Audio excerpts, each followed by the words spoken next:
তারপরও আপনি বারবার এসে আমাকে ডিস্টার্ব করছেন। নিজের বাবাকে চিনতে পারছিস না? না, চিনতে পারছি না।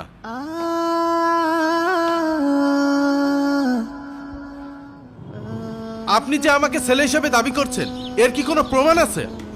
তুই ছোটবেলায় সিঁড়ির উপরে পড়ে গেছিলি, তোর নাকের উপরে কেটে গেছিল, সেই দাগ এখনো আছে। সত্যিই তো। এই ম্যানেজার, জি স্যার। দাঁড়িয়ে দেখছো কি? সেই তখন থেকে লোকটা আমাকে বিরক্ত করছে। এখনই ঘাড় ধাক্কা দিয়ে বের করে দাও। জি স্যার। এই এই এই এই আপনি স্যারকে ডিস্টার্ব করছেন কি জন্য? বারবার বিরক্ত করছেন মিয়া, বারবার এক কথা এসে বলছে।